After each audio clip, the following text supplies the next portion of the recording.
gitu. Mohon maaf Bang Erik, mohon maaf ini agak dalam ya. Apa pernah ada korban nggak yang murtad gara-gara Bang Erik? Korban, nggak bisa dihitung ya. Aduh. Yang terakhir korban saya gitu. Aduh, jadi korbannya nggak? Iya. Korban saya itu dua orang, seorang pedagang gorengan dan juga seorang tukang sapu yang di jalan itu. Iya. Itu kebetulan ekonominya lagi turun, akhirnya kami datangi, terus kita kita lobby lah ya, kita sogok sembako, ya itulah, jadi udah tau lah Indomie, terus apa lagi tuh Aqua kalau nggak salah gitu lah, pada jadi sebutin merek ya. Habis itu akhirnya diajaklah ke gereja untuk tahu bahwa di Kristen tuh begini. Okay. Akhirnya di situ 2 orang itu dibaptis dan dia nauzubillah min dzalik bawa istrinya. Jadi 3 orang korban itu. Dan prize-nya pun, hadiahnya pun dibilang ya nggak apa-apa. Sebuah mobil. Dikasih mobil? Saya dikasih mobil, alhamdulillah waktu itu. Murtadin orang dikasih mobil? Murtadin orang dikasih mobil. Dan terakhir yang korban murtad itu adalah istri dan anak saya. Jadi istri dan anak saya itu saya murtadkan. Ya Allah. 2 orang itu nggak dapat prize-nya diambil sama pendetanya. Ya Allah. Jadi apa ya? Kok bisa sampai segitu ya Kang ya? Jadi memang ada perputaran yang pastilah sahabat pasti tahu semua ya. Halo teman-teman, berjumpa lagi dengan Brother Phil. Kali ini kita akan menanggapi kesaksian dari Saudara Erik. Seperti dalam kesaksiannya, Saudara Erik mengatakan bahwa dia dihadiahi sebuah mobil karena berhasil memurtadkan 3 orang muslim sekaligus. Dan hal ini perlu diluruskan, karena di dalam kekristenan tidak ada praktek seperti itu.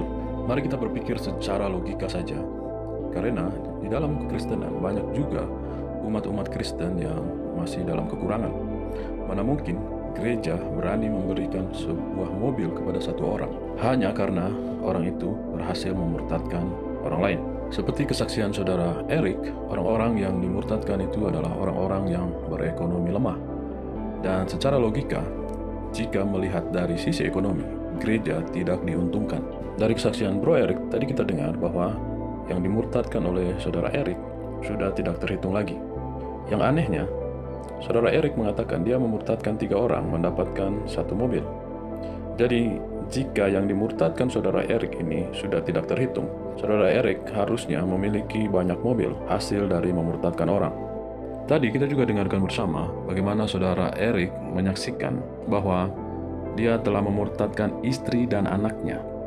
Dan Saudara Erik mengatakan hadiah dari memurtadkan istri dan anaknya ini diambil sama pendeta. Dari pernyataan Saudara Erik ini, saya menemukan satu yang janggal. Karena di dalam kesaksian sebelumnya, seperti di dalam video berikut ini.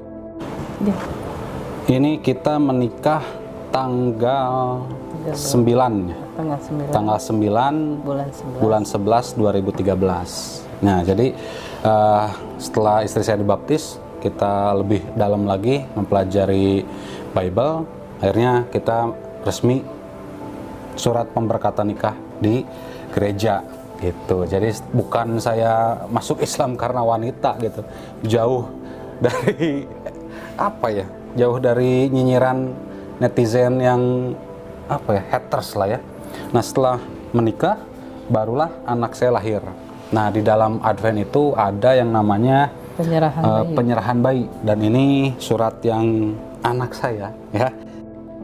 Kita baru saja mendengarkan bagaimana kesaksian dari Bro Erik dengan istri dan juga anaknya, di mana Saudara Erik menikah secara Kristen dan dia melahirkan anaknya saat dia masih menjadi Kristen. Jadi sangat bertolak belakang dengan kesaksian dia sebelumnya yang mengatakan dia memurtadkan istri dan anaknya. Jadi poin yang saya mau tekankan di sini, anaknya dia murtadkan. Sementara anaknya itu lahir ketika mereka masih menjadi seorang Kristen. Dan terakhir, yang korban murtad itu adalah istri dan anak saya. Satu hal lagi yang kita akan tanggapi, di mana Saudara Erik juga menceritakan bahwa saat dia menjadi seorang Kristen, dia sering melakukan penginjilan dengan membagikan sembako atau kebutuhan lain pada orang-orang yang dia temui. Pertanyaannya adalah, apa yang salah dengan itu? Jika orang membutuhkan bantuan kita, tentunya kita akan memberikan bantuan tersebut. Masalah motif dia untuk menjadi seorang Kristen karena bantuan tersebut atau karena kebenaran, itu urusan dia dengan Tuhan. Dan metode ini juga dilakukan oleh para pendakwa dari Muslim.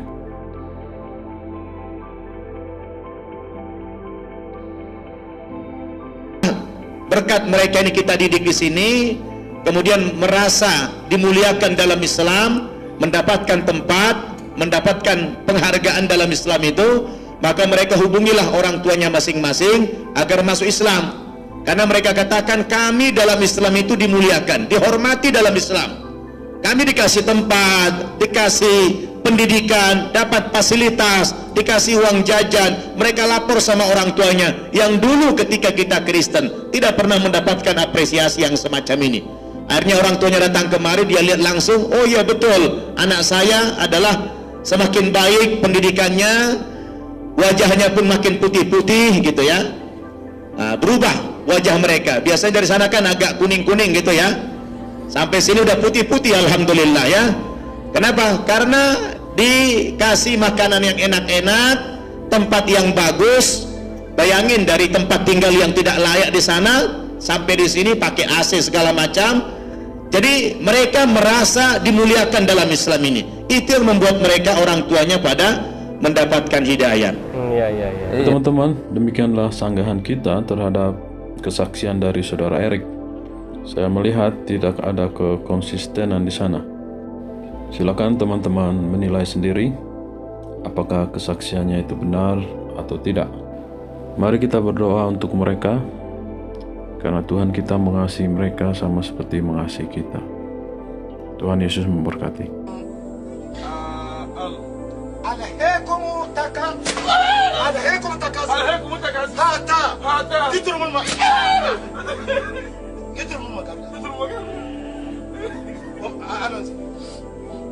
عليكم تكاثر هذا يجرم المقابر كلا سوف تعلمون ثم كلا سوف تعلمون كلا لو تعلمون علم اليقين لترون الجحيم ثم لا تسألون يوم يجي عن النعيم c'est ça que tu dois dire, c'est ça que tu dois dire. Allez, vas-y.